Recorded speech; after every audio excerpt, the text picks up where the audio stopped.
정인아 미안해.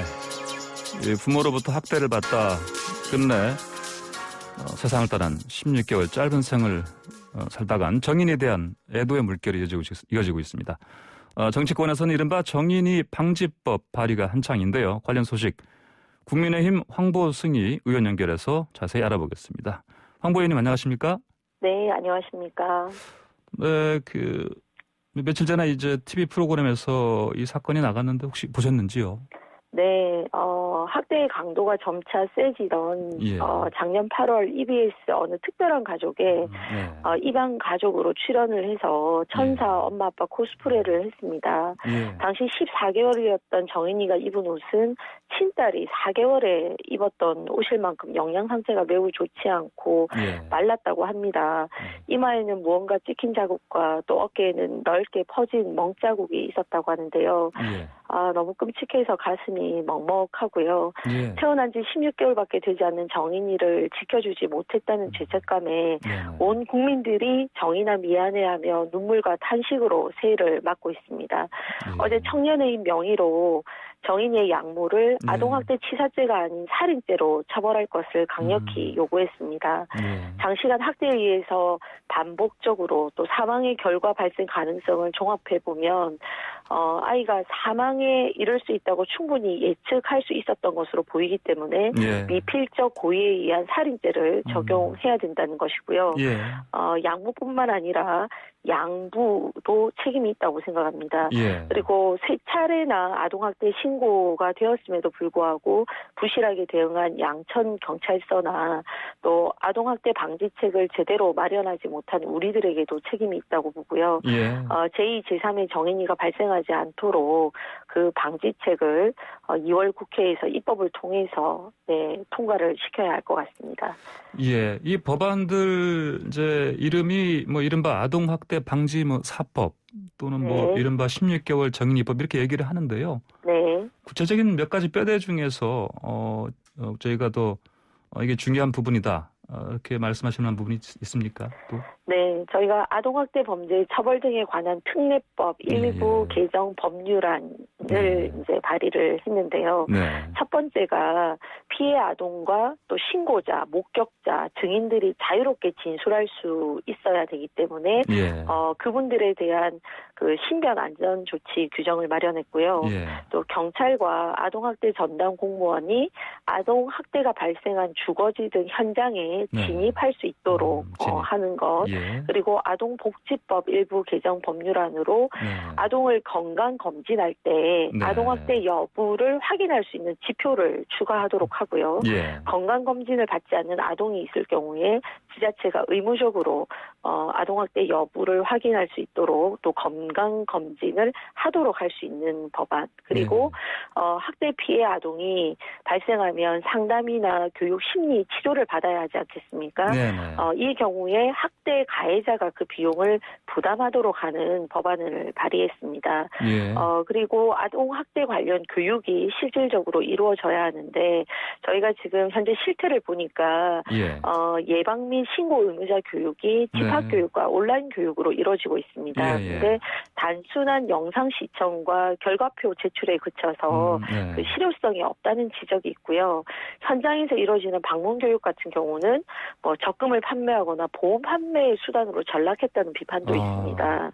그래서 보육교사와 아동학대 전담 공무원 그리고 일선에서 수사를 하는 사법경찰에 대한 실질적인 교육이 이루어질 수 있도록 해야 되겠고 또 아동학대가 이제 발생했을 때 그 가해자랑 분리를 해야 하는데 분리했을 때 그 보호시설들이 부족하다는 그 지적이 있습니다. 그래서 피해 아동들이 82%나 문제의 가정으로 또 돌아가는 경우가 있고 그로 인해서 작년 한 해만 재학대 발생 건수가 한 3,431건이 된다고 합니다. 그래서 보호할 수 있는 기관이나 시설을 대폭 또 늘릴 필요가 있습니다.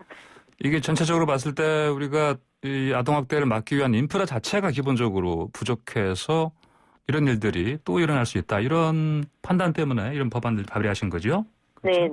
네. 자, 그러면 더불어민주당 노웅래 최고위원도 법안을 발의를 하겠다고 밝혔습니다. 근데 내용이 보니까 아동학대 형량 2배 높이고 뭐 신상 공개하는 이런 차원의 내용의 법안인데 어떤 차이가 있습니까? 노웅래 의원의 경우는 예. 아동학대 치사 중상의 처벌 수준을 현행 지금 5년과 3년 이상에서 예. 10년과 6년 이상으로 2배 강화하는 법안을 말씀하시고요. 예. 또 같은 당의 권칠승 의원님 같은 경우는 아동학대 가정의 방문 주기 또 관리 방법 등 사후 관리 규정을 구체화하는 내용의 법안을 발의하셨습니다. 예. 저희 국민의힘에서 발의한 아동학대 방지 4법은 사후 관리뿐만 아니라 사전 예방이 가능하도록 하는 내용들이 들어 있습니다. 네. 그래서 아동학대 행위에 대해서 처벌하고 응징하는 것 뿐만 아니라 또 예방도 굉장히 중요한 요소이기 때문에 이 법안들이 조속히 통과되어서 아이들이 학대받지 않고 안전하게 보호받고 행복하게 성장할 수 있도록 도움이 되기를 기대합니다. 예, 알겠습니다. 자, 아까 말씀하신 것처럼 미필적 고의에 의한 살인 이런 범죄 혐의를 적용해야 한다. 이게 이제 시민들 사이에서 이런 의견들이 지금 아주 강한데요. 네. 동의하십니까? 이런 부분은? 아까 네, 말씀하신 것처럼. 네, 동의합니다. 동의하시고. 특히 이제 이 정인이 같은 경우는 16개월 이하의 영아였지 않습니까? 네네. 저항이 불가능하고 의사표시조차도 불가능하고 항거도 불가능한 미성숙한 아동이었습니다. 근데 이런 그 아동에게 학대를 하면서 당연히 결과적으로 이렇게 사망에 이를 정도로 엄청난 학대를 했기 때문에 이 충분히 위험을 인식하거나 예견했을 것이라고 보고요. 부검을 한 결과 정인이 같은 경우는 췌장이 끊어졌다고 합니다. 이 췌장이 끊어질 정도로 충격을 주려면 성인 남성 같은 경우는 성인 남성 권투 선수가 힘껏 주먹을 휘둘러야 그 정도 충격을 가할 수 있다고 하고요. 그렇죠. 췌장이 안쪽에 있기 때문에 특히 내장 가운데서도. 그렇습니다. 네, 근데 양모는 아이에게 미필적 살인의 고의성을 가지고 그 정도의 충격을 줬을 것이라고 다들 이제 전문가들도 예측을 하시는 거죠. 또 양모뿐만 아니라 양부 또한 살인죄의 공동 정범 또는 부작위에 의한 살인죄까지 저희는 고려해야 된다고 봅니다. 그동안 법원은 부모에 의한 아동 사망 사건을 훈육 과정에서 발생한 사고로 보고 상해 치사죄를 적용하는 게 일반적이었습니다. 근데 2014년 또 비슷한 사건이 있었습니다. 울산 계모 사건의 경우에 항소심에서 살인죄로 이 아동학대 치사죄를 살인죄로 바꿔서 처벌한 바가 있습니다. 법원은 신체적으로 미성숙하고 또 방어 능력이 취약한 아동에 대한 살인의 고의성을 폭넓게 인정해서 아동학대 범죄에 대한 경종을 울렸는데요. 이번 정인이 건도 반드시 살인죄로 적용이 되어야 한다고 생각합니다. 예, 법리적으로도 가능한 부분으로 좀 보시는 거죠? 지금 왜냐하면 1인 시위도 있고요. 관련해서 청와대 국민청원도 지금 이어지고 있는데. 자, 그렇다면 이제 청원 고안대 보면 또 경찰도 공범이다. 세 차례 신고가 들어가는데 조치를 취하지 않았다. 이거에 대한 지금 비판 여론도 아주 지금 높습니다. 입영 이후에 총 3차례에 걸쳐서 아동학대 의심 신고가 접수가 됐습니다. 생후 11개월인 작년 5월 달에 병원에 의해서 최초로 아동학대 의심 신고가 됐는데 경찰에서 내사 종결했고요. 한 달 뒤인 6월 달에 양부모 지인에 의해서 2번째 이제 신고가 됐는데 경찰이 처음으로 수사에 착수했지만 8월에 혐의 없음으로 종결이 됐습니다. 9월에 3번째 신고가 되었는데 병원에 의해서 신고가 됐지만 경찰은 현장에서 내사 종결했다고 합니다. 그래서 양천서가 무려 3차례나 이 방관을 하자 사실은 주변에서 신고하는 사람들도 무기력해졌을 것입니다. 근데 경찰이 왜 아동학대를 제대로 확인하지 않았을까? 양모가 입양 업무를 맡은 적이 있는 통역사였고요. 양부 또한 모 방송국의 직원이라고 하는데요. 아마도 경찰이 양부모의 이런 후광 효과 때문에 아동학대 가능성을 낮게 보고 제대로 조사하지 않았지 않았나 이렇게 추정하고 있습니다. 저희가 한보 의원님 어제 인터뷰에서 세이브 더 칠드런 NGO죠. 이쪽에 고위원 매니저 인터뷰했는데 그 2013년 그 8살 네. 서연이 어린이 사망 사건 계기로 그 이듬해 서연이 보고서를 발간했다고 하는데 그게 달라진 게 없다고 하더라고요. 네. 혹시 보신 적이 있는지 예. 서연이 보고서를 전체를 예. 다 보지는 네네. 못했고요. 예. 기사를 통해서 요약본을 본 적은 있습니다.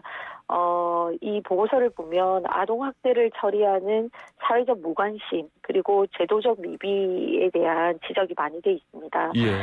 초등학교 교사 그리고 학원장, 병원, 치료의사 등이 아동학대 신고 의무자인데 이들이 신고를 제대로 하지 않은 사례들이 이제 확인이 되어서 예. 이 사건의 심각성이 지적이 되었고요.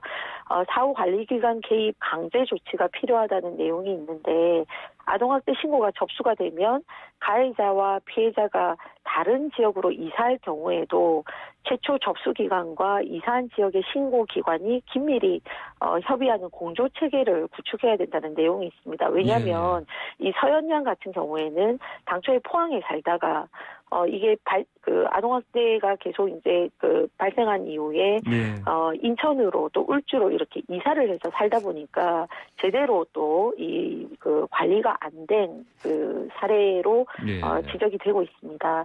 그리고 아동학대 판정 이후에 행위자가 기관의 상담을 거부할 때뿐만 아니라 종결 이후 사후관리 단계에서 학대 행위자가 기관 개입을 거부할 때에도 개입을 강제할 수 있는 조치가 필요하다는 내용도 이제 담겨져 있는데 정말 향후에 그 부분은 더 또 제대로 점검을 면밀히 살펴봐서 입법화할 수 있는 내용들을 또 찾아내도록 하겠습니다. 예. 어제 제가 인터뷰에서 지난 5년 동안 아동학대 신고 건수가 2.5배에 늘었다고 하는데 이제 이런 아동학대 처리할 수 있는 인프라는 20%만 늘었다 이렇게 지적을 했었는데 그래서 아까 말씀하신 것처럼 이제 발의하신 법안 내용에 이런 이제 미비한 인프라 보강하는 차원의 어떤 것들이 들어있으니까 이 부분에 대한 네네.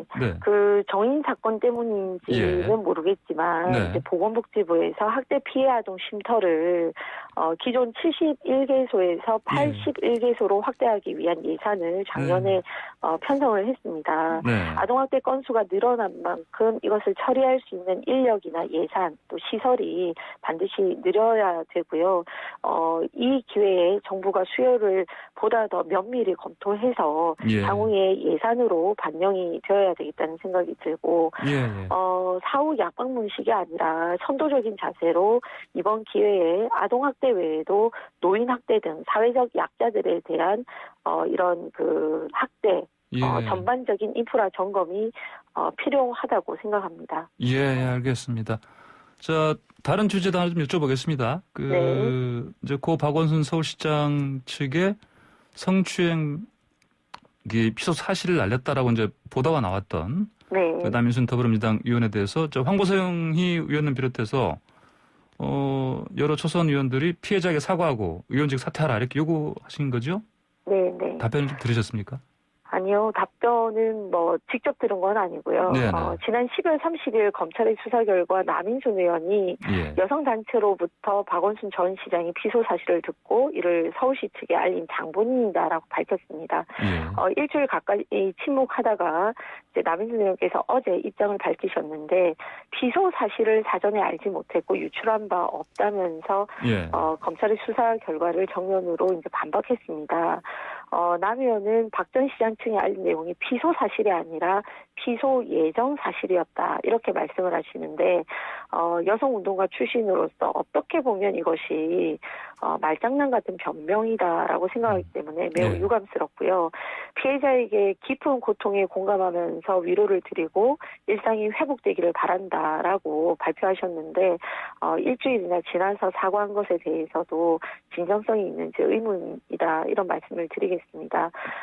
여성운동을 하셨던 분이십니다. 그렇기 때문에 이런 사실을 여성단체로부터 알았을 때 첫 번째가 피해자를 보호하고 피해자를 어떻게 도와줄지를 고민하셨어야 됨에도 불구하고 같은 민주당 소속 시장의 사건이라는 이유로 피소 사실 피소 예정이라는 내용을 가해자와 관련된 서울시 젠더 특보에게 먼저 알림으로 해서 사실은 가해자가 대응할 수 있는 준비 시간을 준 것이고 이거는 피해자 보호 의무를 망각한 것이거든요. 네. 그래서 그리고 이제 남 의원은 청와대와도 굉장히 이제 밀접할 수 있는 삼선 의원 삼선 의원이시지 않습니까?